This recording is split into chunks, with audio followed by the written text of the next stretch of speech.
Денес православната црква ги празнува Сретение Господово и светиот новомаченик Јордан.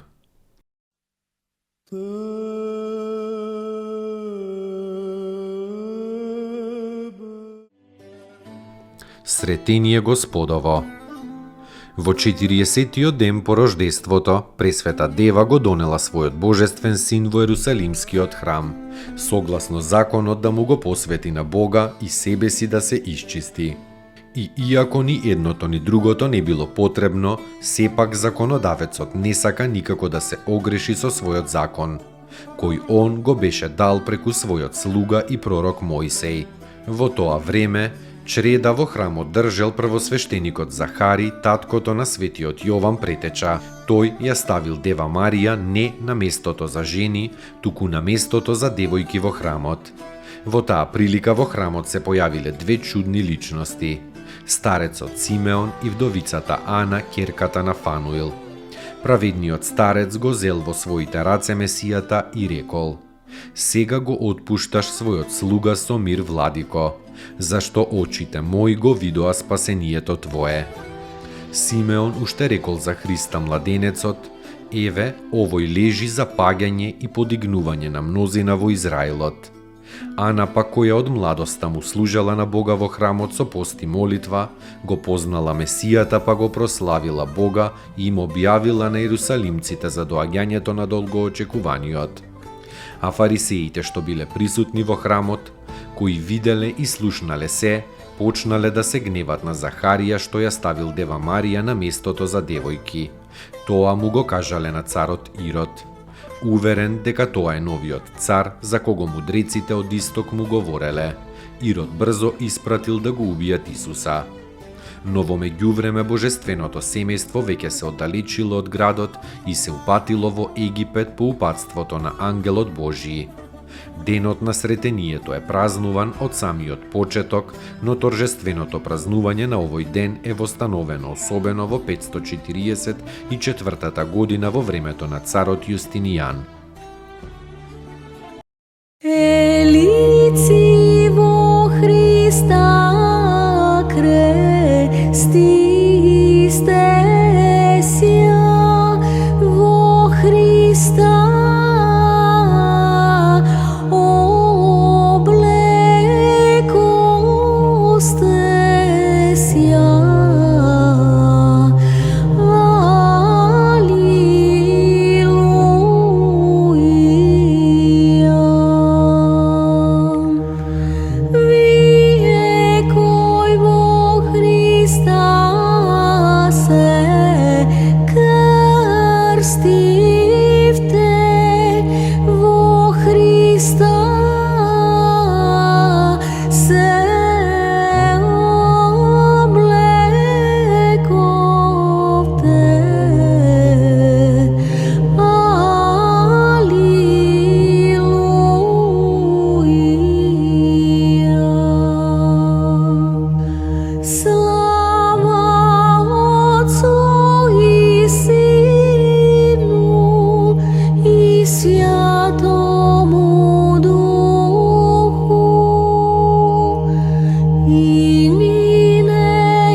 светиот новомаченик Јордан.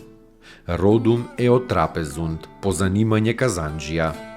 Затоа што отворено ја бранел верата Христова и разобличувал верата Мухамедова, пострадал од турците во 1650-тата, во Галата во Цариград.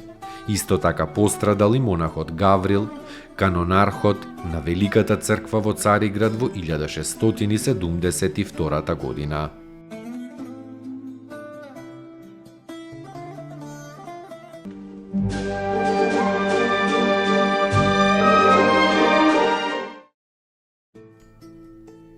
Поуки од светите оци.